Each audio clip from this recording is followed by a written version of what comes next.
Hey everyone, it's me Hamza and you are watching HTX. Welcome back to the channel. कैसे हैं आप सब? ठीक ठाक हैं? उम्मीद करता हूँ अच्छे होंगे, खैर खैरियत से होंगे, एंजॉय कर रहे होंगे। चैनल पे फर्स्ट टाइम है तो सब्सक्राइब कीजिएगा, बेल आइकन प्रेस कीजिएगा और हमें तरह तरह की वीडियोस कमेंट सेक्शन में सजेस्ट कीजिएगा। वीडियो हम लेकर आए हैं हिंदुस्तान स्पेशल की तरफ से, जिसका टाइटल है बाइडन के प्राइम मिनिस्टर मोदी को कहे शब्दों यानी अल्फाज से पाकिस्तान की जली। तो पाकिस्तान की तो हर मामले पे ही जल जाती है। अगर कहीं पे कुछ अच्छा हो रहा हो तो पाकिस्तान रोने लग जाते हैं, मेरे पास ऐसा क्यों नहीं है। लेकिन हम ये नहीं देखते हमारे पास ऐसा क्यों नहीं है। वजह नहीं ढूंढते कि क्यों क्यों, वो वाली वजह नहीं ढूंढते हम, बस रोते रहते हैं।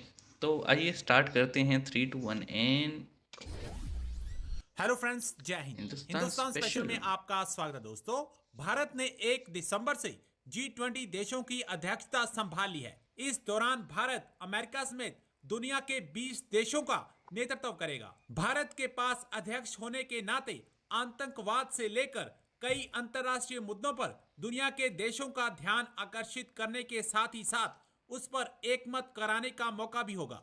इधर भारत के G20 की अध्यक्षता मिलते ही अमेरिका के राष्ट्रपति Joe Biden prime minister Modi के फैन हो गए। भारत को अमेरिका का मजबूत साझेदार बताते हुए अमेरिकी राष्ट्रपति जो बाइडेन ने शुक्रवार को कहा कि वह भारत की G20 की अध्यक्षता के दौरान अपने मित्र प्राइम मिनिस्टर मोदी के समर्थन के लिए उत्सुक हैं। भारत की G20 की अध्यक्षता का कार्यकाल आधिकारिक तौर पर बृहस्पतिवार को शुरू होगा।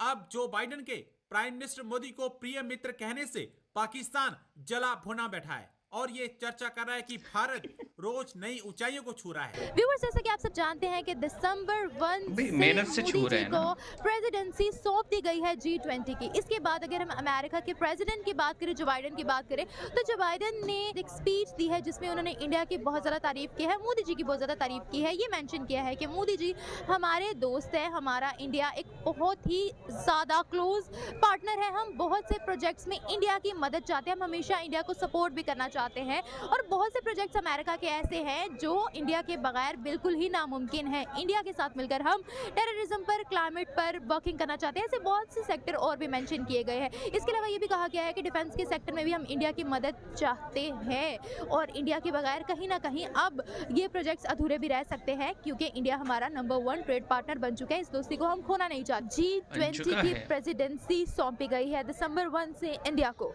जिसके बाद जो बाइडेन की तरफ से एक रिएक्शन हमें मिला है, बहुत ही क्यूट सा रिएक्शन है और उन्होंने अपनी स्पीच में भी ये कहा है कि मोदी हमारा दोस्त है, हम इंडिया के बहुत क्लोज हैं और हम आगे से बहुत बड़ी बात होती है जितना हमसे हो सकेगा, क्योंकि हमारा सबसे क्लोज पार्टनर है और हम देखते हैं कि इंडिया आने वाले अरसे में लीड भी कर सकता है। हम बहुत से सेक्टर्स में इंडिया की हेल्प डिमांड करते हैं। क्या कहेंगे? जी, तो सबसे पहले मैं ये कहना चाहता हूँ कि ये ना लोग जो कि इंडिया के खिलाफ, मैं मतलब बोलना नहीं चाह रहा, लेकिन ये है कि इंडिया जो है कि करतूत कुछ ऐसे करता है कि हमें बोलने के ऊपर ना मजबूर कर देता है। ठीक है, तो ठीक है, अमेरिका ने जो कुछ भी कहा उनके लेन देन डील हुई है हमें नहीं पता। ठीक है, जो भी हो गया, ठीक है, अमेरिका के साथ डील नहीं पता, लेकिन हम बकवास करेंगे। का प्रेसिडेंट बन गया है इंडिया और आपने बोला है कि उनकी करतूत ऐसी है, तो आज वो पहले उसे ये पता G20 क्या होता है, लिस्ट में कहीं नजर भी नहीं आता। तो बज़ाहिर सही बात है कि पाकिस्तान लिस्ट में नजर नहीं आएगा, क्योंकि वो एक चालाकियां करते हैं, ठीक, चालबाजियां खेलते हैं। ठीक है, ये लोग क्योंकि ये कहते हैं कि जो एक मुस्लिम लोग हैं ना, मैं अब ये भी बात करें क्योंकि मुस्लिम तो अब इंडिया में भी हैं, ठीक है, लेकिन इनका सिर्फ मिशन यही है कि इस दुनिया से ना मतलब के जो जितने मुस्लिम हैं इन सब को ना ख़त्म कर दिया जाए। तो इनमें हिंदू क्योंकि जो इनका मिशन है, ठीक है, सबसे ज़्यादा मुझे हंसी आ रही है इसकी बात पे, क्योंकि वो ये कह रहे हैं कि बस मुस्लिम ख़त्म हो जाए और हिंदू का मतलब कि राज आ जाए। एक्सप्रेशंस देखें रिपोर्टर के, ये हुकूमतें चलती थी। कह रही है कि मैं पागल हूं, मैंने किसको ले लिया। बाकी एक मिनट, मैं आपकी बात काट रही हूँ, आप मुझे ये बताइएगा, अगर वो ये चाहते हैं कि पूरी दुनिया से मुसलमान जो है वो ख़त्म हो जाए, तो फिर उनकी पार्लियामेंट में मुसलमान क्यों बैठे हुए हैं? फिर इंडिया में मुसलमान पाकिस्तान से ज़्यादा क्यों है? फिर वो माइग्रेट करके पाकिस्तान क्यों नहीं आ जाते? अगर वो लोग ये चाहते हैं कि मुसलमान वहाँ पर ख़त्म हो जाए, फिर वहाँ पर हिंदू कम्युनिटी जो है, इंडिया जो है वो मस्जिद तामीर करने के लिए फंडिंग क्यों कर रहा है? देखिए अगर वो इंडिया मस्जिद तामीर करने के लिए फंडिंग कर रहा है, ठीक है, तो इसमें भी कोई उन्होंने खातिरदारी की होगी, कोई चालाकबाजी खेली होगी, ठीक है। लेकिन आप कह रहे हैं कि मुस्लिम जो है कि दिमाग ही इंडिया में खराब ज़्यादा है है, इन क्योंकि लोगों इंडिया की का। आबादी ज़्यादा है तो इसलिए मुस्लिम भी ज़्यादा होंगे, ठीक। इस रिपोर्टर को शटअप कॉल देनी चाहिए, है कि नहीं यार? मतलब अजीब अजीब हरकतें किए जा रहे हो। तुमसे क्वेश्चन पूछा है कि G20 की प्रेसिडेंसी इंडिया को मिली है और इंडिया इस ऊंचाई पे इकोनॉमिकली जा रहे, तुम आगे बकवास कर रहे हो, मुसलमानों पे जुल्म हो रहा है, फलाना हो रहा है। क्वेश्चन का जवाब उसको मैं लिख के देने को तैयार हूँ। G20 का फुल फॉर्म ही नहीं पता। ये जिस रिपोर्टर ने जिसको लिया है ना इंटरव्यू के लिए, अरे जाहिल इंसान है भाई। तो उससे सवाल क्या पूछा, वो कहते हैं सवाल गंदम जवाब चना। ये बात कर रहे। इसलिए मैं कहता हूँ ना कि हम लोग आगे क्यों नहीं बढ़ रहे। हम तवज्जो ही नहीं देना चाहते। हम इंडिया की दुश्मनी में कह लें कि बचपन से वो सिखाए जाते हैं, ख़ास तौर पे उन लोगों को जो कि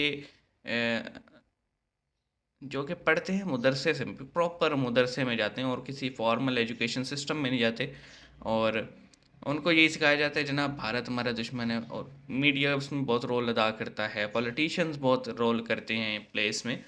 लेकिन मैं ये समझता हूँ इंसान का अपना भी तो कोई ज़मीर होता है, कोई दिमाग होता है जिस पे बंदा सोचता है कि यार हर बार पाकिस्तान का नाम ही क्यों आता है टेररिज्म में। दुनिया में कहीं भी बम फटे पाकिस्तान हाईलाइट होता है, क्यों? क्योंकि जो बम फोड़ रहा होता है वो कहीं ना कहीं किसी ना किसी टाइम पे पाकिस्तान आके सीख के गया होता है, ठीक है। और इकोनॉमिकली हम पिछले 70 साल 75 साल से मांग ही रहे हैं, ख़ास तौर पे 1960 के बाद से मांगने की रफ्तार में इजाफा होता जा रहा है। मांगते हम हैं नॉन मुस्लिम से, कट पैसा हम लेते हैं नॉन मुस्लिम से, हथियार हम लेते हैं नॉन मुस्लिम से, एजुकेशंस हम लेते हैं जाके डिफरेंट कंट्रीज़ में स्कॉलरशिप्स पे नॉन मुस्लिम से। और जवाब क्या मिल रहा है? नॉन मुस्लिम चाहते ही नहीं है कि मुसलमान तरक्की करे। अरे भाई, तुम लोग खुद तरक्की नहीं करना चाहते। तुम बैठे हो अभी तक 1400 साल पीछे, तुम्हारा दिमाग अटका हुआ है अभी तक तलवारों से जंग लड़ने पे, ठीक है। दुनिया बहुत आगे चली गई है। मैं समझता हूँ दुनिया इतनी आगे चली गई है कि वो एक बटन दबाएंगे और पूरा पूरा मुल्क सफ़ाए हस्ती से चेंज हो सकता है, ठीक है। अजीब लोग हैं यार।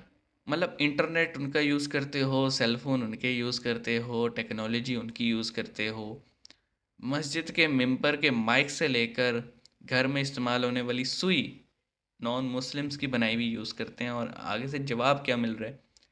इकोनॉमी का क्वेश्चन तो गया ही साइड पे। मतलब यहाँ पे क्वेश्चन हो रहा था कि प्राइम मिनिस्टर मोदी को बाइडेन साहब ने बड़ी तारीफ़ की है उनकी, और उन्होंने कहा है कि एक टाइम आएगा हो सकता है इंडिया लीड करे पूरे वर्ल्ड को, India is the next super power, हम देख रहे हैं ऐसा। एक यूनाइटेड स्टेट जैसी कंट्री का प्रेसिडेंट इतनी बड़ी बात कर रहा है कि इंडिया नेक्स्ट सुपर पावर है, यानी मौजूदा सुपर पावर अगली आने वाली सुपर पावर को कॉन्ग्रेचुलेट कर रही है। और तुम क्या कह रहे हो? वो चाहते ही नहीं हम तरक्की करें। इन लोगों को ना मैं कहता हूँ ग्रास रूट लेवल से अपने एजुकेशन सिस्टम पे ख़ास तौर पे पहली ट्रेनिंग करनी चाहिए टीचर्स की, ठीक है। टीचर्स को दिखाना चाहिए कि इंडिया कहाँ पहुँच गया है, हम कहाँ पे हैं। जब तक आप नहीं दिखाएंगे बच्चों को, बच्चों का दिमाग देखिए, बच्चे का दिमाग होता है बड़ा ही ऐसे समझ लें मट्टी का मोल्ड होता है ना, अगर सैंड कास्टिंग समझते हो वो वैसा होता है। कुछ भी कर दो, कुछ भी बना दो, उसमें आप जब नॉलेज है, नॉलेज इज़ द मेटल जो कि कास्ट होने, तो वो आप डालोगे वो वैसा ही कास्ट हो जाएगा ब्रेन, ठीक है। तो जब तक टीचर्स प्रॉपर एजुकेशन नहीं देंगे तब तक पाकिस्तान तरक्की नहीं करेगा। मेरे fellow community, the teachers, I am calling you out, कुछ करो। और पहले टीचर्स को तब्दील होने की ज़रूरत है, फिर ही नेशन तब्दील होगी। आउट ऑफ द वे जाके आपको कुछ चीज़ें करनी पड़ेंगी, आपको बच्चों को दिखाना पड़ेगा कि हम कहाँ हैं, हमारी दुनिया में इज़्ज़त है ही नहीं। इज़्ज़त होना तो दूर की बात है ही नहीं। तो करना पड़ेगा यार, अदरवाइज़ ऐसे जाहिल नमूने सड़कों पे फिरते रहेंगे। और क्या बोलें यार, दिमाग ख़राब हो जाता है ऐसी वीडियोस देख के अक्सर कभी कभी। मतलब जहालत की इंतहा है यार। जहाँ पे हमने मेंबर पार्लियामेंट के लिए रूल रखा हुआ है कि बीए पास हो, यानी वो बीए किसी में भी हो, आर्ट्स में हो, किसी भी फील्ड में हो, साइंस में, मतलब है कि एट लीस्ट एटलीस्ट मेरे ख्याल में मास्टर्स की डिग्री होनी चाहिए, मास्टर्स की डिग्री पार्लियामेंटेरियंस के लिए, क्योंकि जब वो जाएंगे तो फिर एजुकेटेड बंदा जाएगा, एजुकेटेड लोग होंगे मेंबर पार्लियामेंट्स। और शर्त रख देनी चाहिए जनाब कि 30 से 45 की एज के लोग जाएंगे बस पार्लियामेंट में। 30 से नीचे नया नया खून होता है, इम्पल्सिव बिहेवियर होता है उसका, जोश से काम लेता है, होश से नहीं लेता। 45 से ऊपर उसको उसको लेना देना ही नहीं होता, वो सिर्फ अपनी जेब भरने में लगा रहता है, क्योंकि उसको पता है मैंने मर खप जाना है तो मैं ज़िंदगी ना गुजारूँ। तो मेरे ख्याल में जो क्रीम है ना पूरे पाकिस्तान की, जो गोल्ड मेडलिस्ट हैं, पूरे पाकिस्तान के जो हाईली एजुकेटेड लोग हैं, एक गवर्नमेंट ना विदाउट इलेक्शन उन्हीं के उस पर बेस कर देनी चाहिए, बनानी चाहिए। और मेरे ख्याल में फिर देखना चाहिए 5 साल उनको कि अगर हमारे मुल्क की जो जिसे हम क्रीम कहते हैं, एजुकेटेड लोग कहते हैं, वो क्या परफॉर्म करते हैं। अगर वो भी ऐसी हरकतें करते हैं फिर हमारा अल्लाह ही हाफिज़ है, फिर छोड़ दें, ये मुल्क ही छोड़ दें। तो मिलते हैं नेक्स्ट वीडियो में, जितना बोलें उतना कम है, मिलते हैं।